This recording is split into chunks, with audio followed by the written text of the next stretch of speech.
नमस्कार मित्रांनो, कशा आहात तुम्ही? आशा करतो की सगळे चांगले असतील. तर चला, आपल्या नवीन ब्लॉगमध्ये आपलं हार्दिक स्वागत आहे. तर आज आपण बनवणार आहोत उपवासासाठी काहीतरी नवीन विशेष. तर चला आपण दाखवूया तुम्हाला काय काय बनवणार आहोत ते. तर चला जाऊया आपल्या रेसिपीकडं. आता हे बघू शकता तुम्ही, आमची मॅडमने आलू पहिलेच उकडून घेतलेले, काऊन की खूप वेळ झाला असता जर हे दाखवले असते उकडताना. तर आलू पहिलेच आम्ही उकडून घेतलेले आहेत.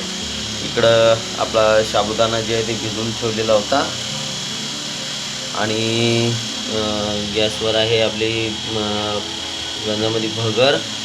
तर या तिन्ही याचं मिश्रण वगैरे बनवून आपण आज काहीतरी नवीन बनवणार आहोत. तर बघत राहा व्हिडिओ. आता हे बघा, मिक्सरमधून आपण शेंगदाणे बारीक करून घेतलेले आहेत. आता कढईमध्ये आपण भगर घेतलेली आहे.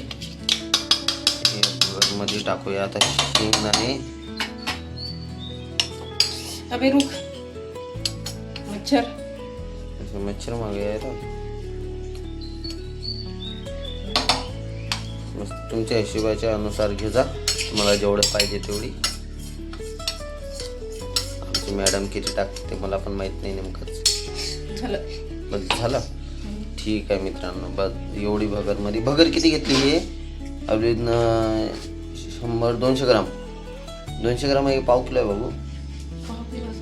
पाव किलो भगरमध्ये थोडे शेंगदाणे टाकायचे, आपल्या हिशोबानुसार टाकायचे. तर आता शेंगदाण्याच्या नंतर आपण हिरवी मिरची, नुसती मिरची फक्त ग्राइंडरमधून काढून घेतलेली आहे. सॉरी, ग्राइंडर नाही, मिक्सरमधून.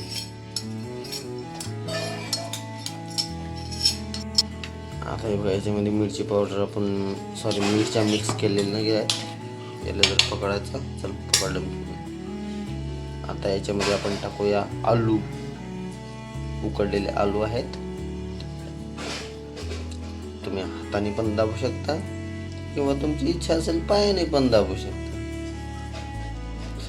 मजाक करतो. तुम्ही जे दाबायचं हे असते त्याने पण दाबू शकता. आता याच्यानंतर परत याच्यामध्ये टाकायचं आपलं साबुदाणा. तर बघा, टाकले आपण साबुदाणा याच्यामध्ये. एकदम साबुदाणा कसा मऊमऊत झालेला आहे, पूर्ण मोकळा मोकळा.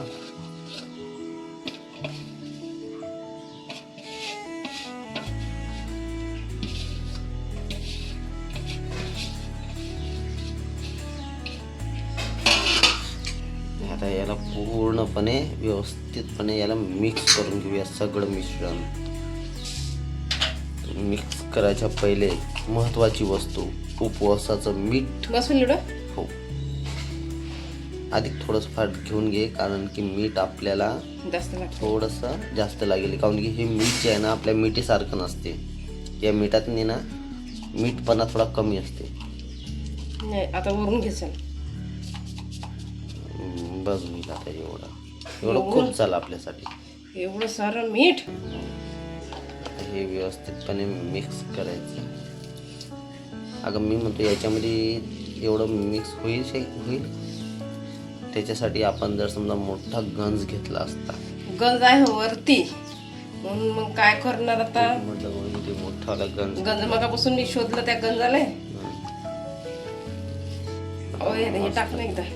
काय टाकायचं? जिरं टाकायला फेकून जाईल. हा, जिरं फेकून मारायचं बाकीच आहे. आता याच्यामध्ये थोडाफार आपण टाकूया जिरं. टाकलंय आपण जिरं वरतून.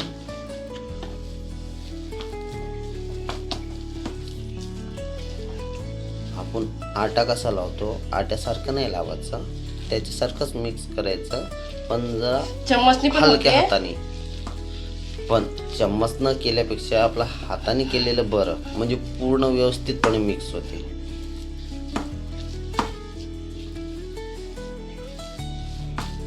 हे बघ, चम्मचने एवढं जबरदस्त मिक्स नाही करू शकणार.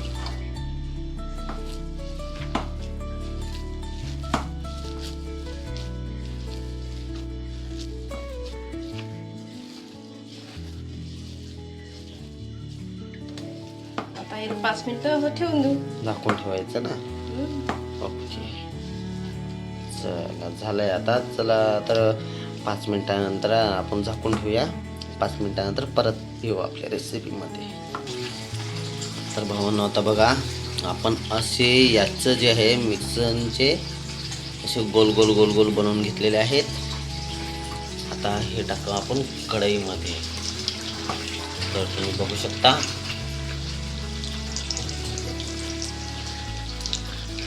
तर उपवासासाठी आपण भगर वगैरे हे ते बाहेरचं खातो ना, त्याच्यापेक्षा असं काहीतरी बनवायचं घरच्या घरी. आणि खूप छान पण असते खाणं घरचं. तर नक्कीच तुम्ही असं एक वेळा ट्राय करून बघा. तर हे बघू शकता तुम्ही, मस्त आपले लाल लाल लाल लाल झालेले आहेत. दाखव ना. आणि थोडं 2-5 मिनटं हे दाखव ना हे. 2-5 मिनटं होऊ देऊया. नंतर मग याला काढून घेऊया आपण. तर हे बघू शकता तुम्ही, मस्त एकदम क्रिस्पी क्रिस्पी झालेले आहेत. आता याच्यासाठी चटणी वगैरे जे आहे, चटणी वगैरे सोबत खाऊ शकता, किंवा मिरच्या भाजून सुद्धा असे पण खाऊ शकता याच्यासोबत. तर या पद्धतीने नक्कीच बनवून बघा. आणि व्हिडिओ आवडला असेल तर लाईक सबस्क्राईब नक्कीच करजा. आणि कमेंटमध्ये सांगा व्हिडिओ आपल्या रेसिपी कशी झालेली आहे ते. तर भेटूया आपण उद्या दुसऱ्या रेसिपीमध्ये. तोपर्यंत चला, जय महाराष्ट्र.